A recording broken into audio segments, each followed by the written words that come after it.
not interesting to say, oh my God, my grandfather was an alcoholic, so I'll never drink. That's not an interesting, it's not a scientifically validated program. It's not an interesting program to pursue. To me, getting normal is what psychology is about. My project is about writing that experience. But I'm interested in your work because obviously, you know, you talk about addiction as happening in certain areas or people being more exposed to trauma than others. And I'm from a working class part of South London. And the addiction issues in my family, I can easily relate to basically being very close to poverty. So my mission is to write a collection of poems about that experience. But in doing that, emerged from it. Say that again. And how you emerged from it. Well, yeah, but I mean, I think what's really interesting is like, I mean, I'm in my second year of free. And I think for the first year, what I found was funny was that I felt like I had the same pressure on me as I did when I was a child, which was, oh, here's this really, really big thing that I have to work out on my own. And I have to know all the answers for. And actually, you know, I don't know all the answers for it. And people what was the thing that you had to work out? Life? Well, I guess, yeah, I guess that's the point, isn't it? I guess that's your whole argument that addiction happens in life to people at varying degrees. But I suppose I wanted to work out why the people around me who I loved weren't conscious in the way that I wanted them to be, or weren't there in the way that I wanted them to be. Isn't that I'm speaking as a psychologist now. Yeah. Isn't that a big task? Isn't it task enough to orient your own life? Isn't that enough work for one person? Well, yeah, exactly. I mean, but then you may be asking why you can't do those things if you have alcohol dependent parents. I mean, it makes that process harder, doesn't it? Well, did you have it? It seems to me, from what I know of you, that you have done those things. Have you seen the movie Belfast? The new one, not yet. I've heard a lot about it though. Imagine there's sort of a conflict between the director. What's his name? I don't know. He's a North Irishman. He's right. A famous filmmaker. And people who interview him in America. Can you imagine the split between his view of his life and the movie and the people that interview him in America? Can you imagine what it is? Yes. Yeah, tell me. So the idea that, I suppose, if you mention America, if you mention Ireland in America, people talk about the Irish Republican struggle, right? No, when he talks about his story, you know, he was driven out, his family was driven out of Belfast because of the conflict. Okay. He began to witness. How do Americans interpret that story? How do Americans hear that story? That America gives opportunity to people who flee other countries. How do they interpret that story psychologically? That he chose something better for himself.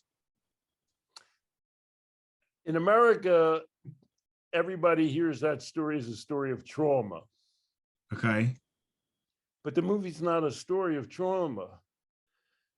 The movie's a story about a guy who lived a kind of a happy childhood, and well, he's a famous director.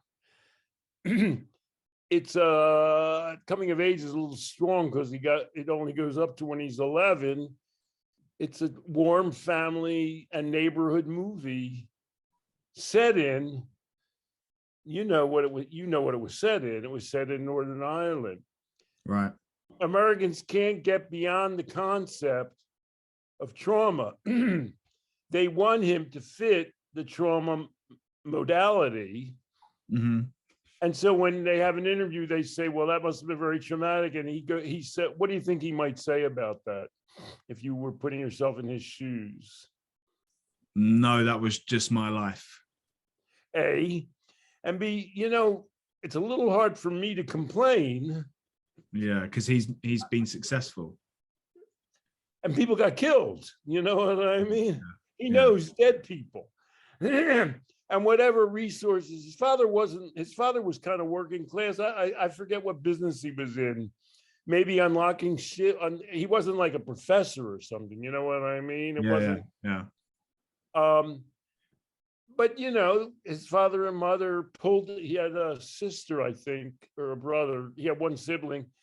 They pulled together and they moved to London. Now you might say, well, that's nice. What about all the people you left behind? But what can you do? You know what I mean? Yeah. He wasn't going to solve, as an 11-year-old, he wasn't going to solve Northern Ireland's problems. So he says, I hate to call myself traumatized because, I've had a kind of a fortunate existence, Yeah. Would you say you've had a fortunate existence?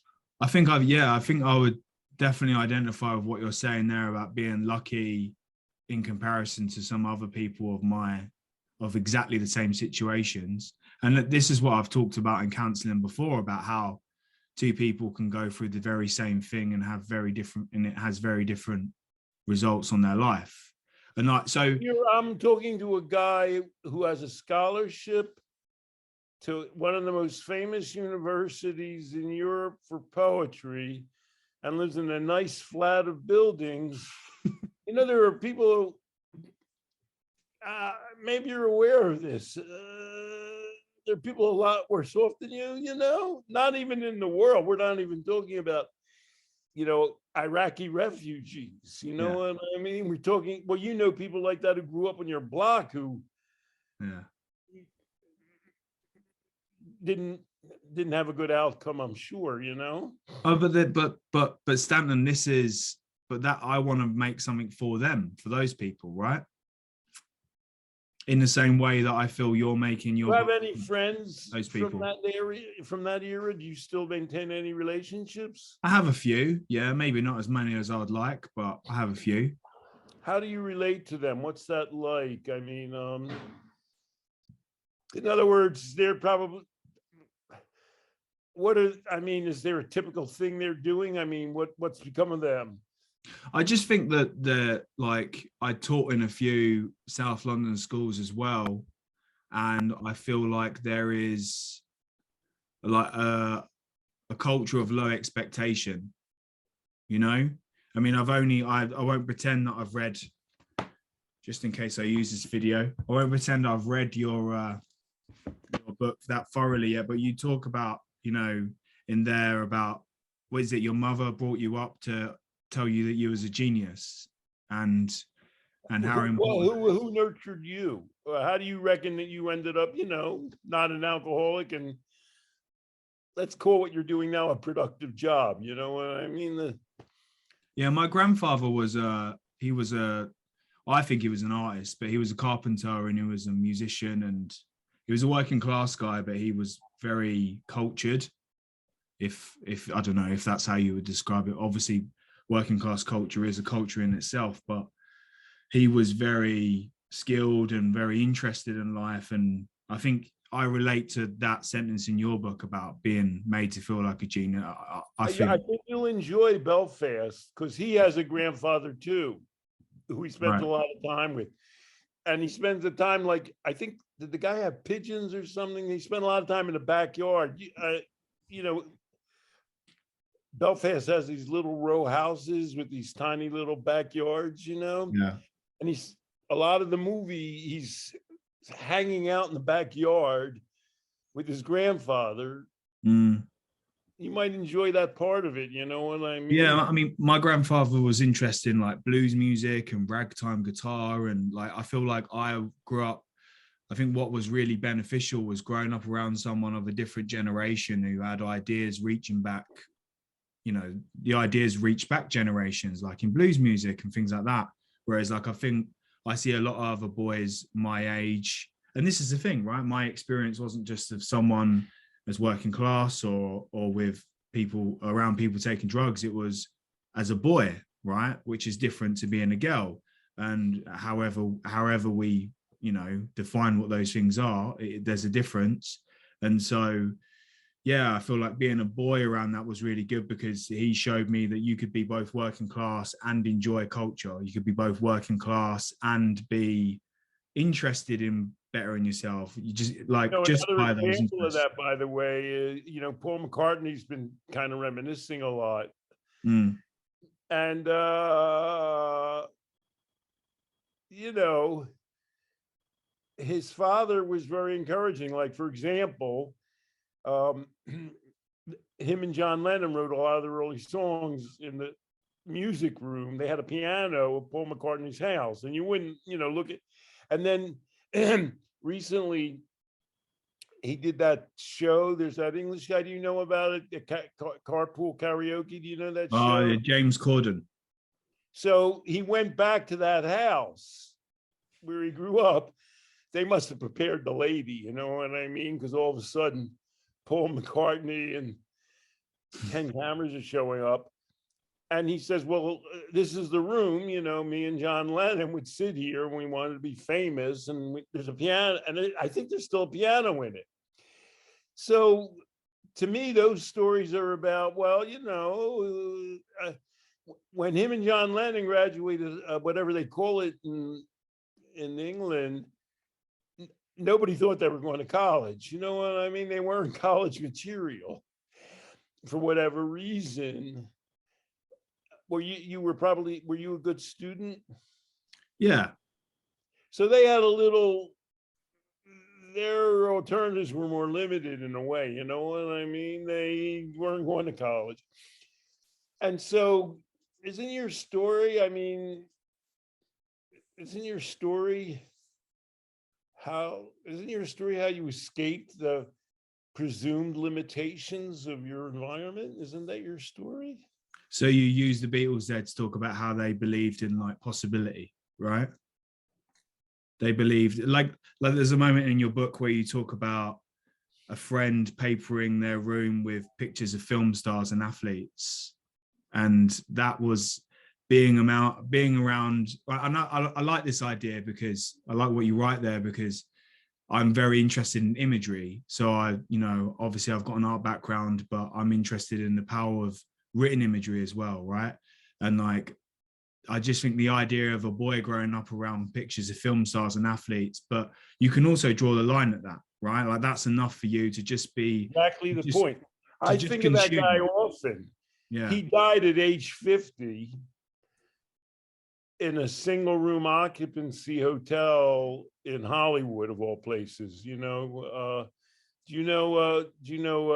Ray Davies and the Kinks and all? Yeah, a little bit, yeah. Well, Celluloid Heroes, you know what I mean? You can walk down Hollywood Boulevard and some of the people didn't make it, you know what I mean? Yeah. And so the point of my book was him and me. I think that's what you're coming to. It's sort of like I looked at them and I said, hey, I could be, he had James Joyce, he had a heavyweight champion, Sonny Liston. I could go there, you know what I mean? But it was, for him, it was more like a diversion, you know what I mean? It would be enough. It's funny because you're writing. I'm conceiving that you want your poetry to be helpful to people from your background. Am I getting that part right? Yeah, but I think what's really attracted me to you and your work is that, like, I think I'm rebelling in a way, because there's these, I think probably because of the cultural expectations on ideas about addiction, people want me to write these sad poems that say, oh, how awful everything was, right? And don't get me wrong, I've done that in the past, but in my point of view, I've done that. So why would I do that again? Right? I'm 1000% with you now. Have you written much about your relationship with your grandfather at all? Is that it? Oh, the irony is with that, like, I feel that, it's like being in love. There's certain things that I think are so precious to me that I maybe I just can't write about them. Well, to me, that's the basis of a poem. Your essay. I asked the question, did I have a traumatic childhood? And I went to a place called the University of Pennsylvania, which is like an Ivy League institution. Mm-hmm. And then I got a full scholarship like you to graduate school. So if I'm sitting around talking about my traumatic childhood, it doesn't ring true. You know what I mean? Sure. On the other hand, I only had one. Do you have siblings? 4 brothers, 2 sisters. Whew. I had one brother and he committed suicide. Oh, I'm sorry. So, what can you say? It's sort of like what you're thinking, well, that could have been, that's one story that comes out of that. I had a very, dysfunctional home. My father was just anxiety ridden, but he wasn't abusive. Well, it depends what you call abusive. You know what I mean? He didn't hit me. And, they made sure I went to school and I had lunch money and all like that. But he was constantly going off the rails. You know what I mean? It could have made me crazier than I am. But, the combination didn't work out. Well, my brother had a PhD, but he committed suicide. So, that's a pretty long and winding path. But how these elements that, if you lay them out on a table, like a medical table, they don't sort of somehow add up to a good outcome, but they did. Something had to put them together in a productive way. And sometimes, part of what you're saying is part of the answer was your grandfather. You did have a role model who helped you along. That's part of your answer. And part of your answer, you say, was, well, your escape from, the quagmire of your home was school and all. You seem to enjoy being a rebel. Have you always enjoyed it? Have you had to adapt to being a rebel or being an outsider? Before I answer it, do you think of yourself as a rebel? Yes. Which is funny because here you were doing well at school. Do you know what I mean? Well, that's a little like me. That guy who's dead, I told you about, my friend, he never got into school. So would you say he's more of a rebel than me or less of a rebel than me? I always did well in school. I went to this University of Pennsylvania. You can only do that. You know what I mean? I had to graduate high on my class. And it sounds a little bit like you. At the same time I was doing that, I never really went along with expectations. I tried to focus on the subject matter. But to this day, there's a guy, Archie Brodsky, at the beginning, and he calls me a contrarian. You know what I mean? Are you like that? Like when somebody tells you a story, do you immediately seek the side story? Do you say, well, you're describing, they want you to go down a path here, and you're thinking, I don't want to go down that path. Is that? Yeah, I think, well, there's a poet here called Stephen Sexton, and he told me about a song lyric. I can't remember the artist now, but the song lyric is about there being 3 sides to the coin, right? Like the small edge is a side to the coin, and like art is something that investigates that. And I find myself doing that all the time. But from hearing you talking, so you're saying that there's kind of like, so it's about, you have rebellious ideas, but you're able to engage with the structures of. Exactly. One way to be rebellious is to become like whatever. Becoming addicted is kind of a rebellion. That's like, fuck them. But you're my idea of rebellion. mine was, well, I'm going to do well, but I'm going to tell a different story. And how do you think your ideas of, because I think that it must take a lot of ego strength, right? I'll just show your book in case this, it must have taken a lot of ego strength for you in your journey to be rejected You have a lot of ego strength. Would you say that you're a strong person? I'd say that I have a lot of ego strength, even if I felt like senses of rejection before, then I can get over them pretty quickly. I don't think they're fatal. So that's a little bit. Would you say it sounds like your mother, whatever her problems were, wasn't rejective of you? She was encouraging of you. Yeah. So I would say, and it's not exactly parallel. My father wasn't rejecting of me. He was just off. Well, like I say in the book, he was a model of addiction for me, even though he didn't have alcoholism. You know what I mean? He was constantly hurting himself by his behavior. You know what I mean? He was so intensely neurotic. Did your father abuse you? No, but I think what you're talking about there would you say that you were talking about like emotional neglect? I mean, it sounds like your father was like emotionally neglectful to even himself. Well, like emotionally abusive in a way, because he was always screaming. Yeah, I think people would call emotionally abusive.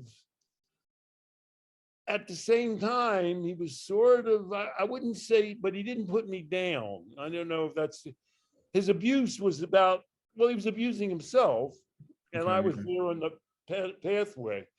And my mother, like your mother, whatever her problems were, was nurturing. I mean, there has to be something that's fanning the flame somewhere, you know what I mean? You don't just lie like a speck on the sidewalk. And what you and I seem to be talking about is finding encouragement, and what like when you fertilize plants, finding fertility or encouragement in what might seem to be, an abusive or a neglectful or, an unsupportive environment, but that's not exactly true, Okay, so we should be careful of blanket kind of judgments on those things. Well, I guess it's about the complexity of it all, isn't it? You know what I mean? It's sort of like somebody might write a poem about how their mother ran them into the ground because she was drunk or neglected them, but that's not your poem. You know what I mean? Your poem is, well, my mother was hurting herself or she couldn't deal with life, but she did help me out, best she could. You know what I mean? Yeah, and I think poetry and art is a ground to make to show that richness and those complexities, or it should be at least. It's not your job. I'm a psychologist, so almost I'm supposed to add it all up and come up with a sum. But you're a poet. You don't have to do that. You know what I mean? You can say, well, here's X and here's Y. This is what happened. You know what I mean? We're talking about rebellion and being made to be an other in communities or being rejected. How do you feel like your masculinity has played into that in your life? Well, in my case, I don't know. My model of strength was my mother. Not my father was smart, but my mother was resilient and tough. Do you know what I mean? And she encouraged me to. Did your mother encourage you to be resilient? Would you say?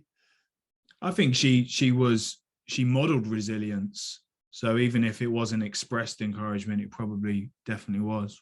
So my mother didn't graduate high school. And in fact, when she was an adult, she went back to try and get her high school diploma again, and she failed again as an adult. Okay, she didn't have those skills, you know what I mean? But somehow she encouraged me to have those skills. and she was totally supportive in that regard. You know what I mean? And if somebody gave me negative feedback around, like I had different ideas, for example, she was totally like, screw them, you know what I mean?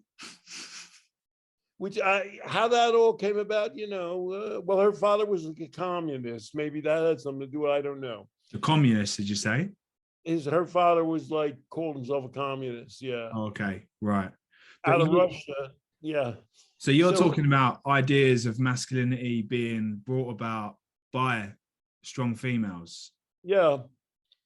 Would you say that was true in your case? I think what's really interesting is that, obviously we're bunching these two things into two broad camps, which we probably shouldn't do. Write the poem. You're going to have to digest all this. Have to flesh this out in a poem, yeah. But I think, yeah, there's two broad things here, and it's obviously more complicated than that. But I do think that in some ways, when I think about it, it's amazing how they're defined by being opposed to each other, right? And I think one of the things that I really agree with that women are saying now is that it's not up to us to tell you what it is to be a man or what it should be to be a man.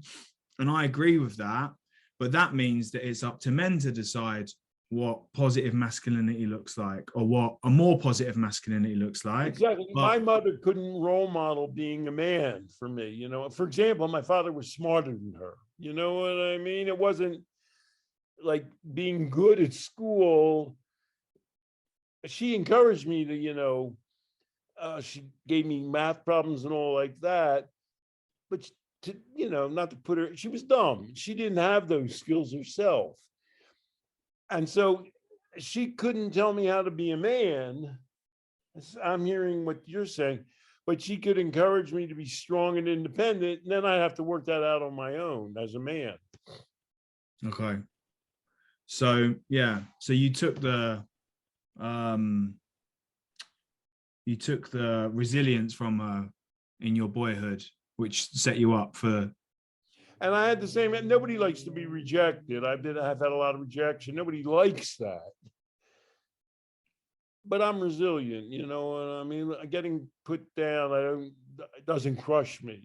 I mean, maybe you could go back and say, oh, there were 95 times when I could have been like, oh, screw this. You know what I mean? But I mean, I think, getting to know you has felt like a masculinity that I'm interested in, because I think that you are boisterous I mean this in positive ways. And, I think that if we're going to talk about and think about what masculinity is, which feels like a necessary, right? I mean, maybe not so much your generation now, Stanton, but definitely to mine, but like you're 75 years old and still doing really well. But I think that if we think about what masculinity is and should be, I'm really wary of a masculinity that just becomes sheepish or overly, docile or polite. And, I would just, I'm a working class man from a working class background. I'm from a lot of very energetic men who will, actually say jokes that probably cross the line well too much, more than they should. But I'm now in a sort of middle class environment where I feel like I'm not around those men anymore. And I'm not around men taking those same level of chances. And I'm around a lot more politeness and sheepishness. And I don't even know all the words for it, but I don't think that a positive masculinity is just this kind of sheepish thing. I think it can be quite like you seem to me like a provocateur, like a kind of boyish provocateur, like a kind of boisterous provocateur, like in a positive way, because I think, like what you say, if you look at the results and the fruit of those arguments, what is important is what comes out of that, right? In a way, you're trying to illuminate in your new environment the possibilities that they may not perceive from your old environment, which you yourself embody. You know what I mean? It's sort of like, well, how do you think I got here? You're sort of throwing that out on the table. You know what I mean? And it's almost sounds like they're saying, oh, people from your background have it so tough, they can't make it out. They almost, and you're saying, well, wait a second, who am I? I'm kind of a representative from the fact that they do make it out. Of course, I write about that when I talk about trauma. It's sort of like, well, you know, most people overcome trauma, but it's sort of like that's not the narrative you hear. The narrative you only hear is trauma determines the rest of your life. And I think you and I agree. How useful is that narrative? You know what I mean? It's almost like you're doubling down on the trauma. We said the other day, there's no benefit to the opposite of being optimistic, right? And you would, are you planning on having children? Yeah. Everybody kind of know, your mother knew that. Everybody kind of knows. You don't tell a kid, oh, for God's sake, you're never going to be anything, you know, you're traumatized. Everybody knows that. Who does that?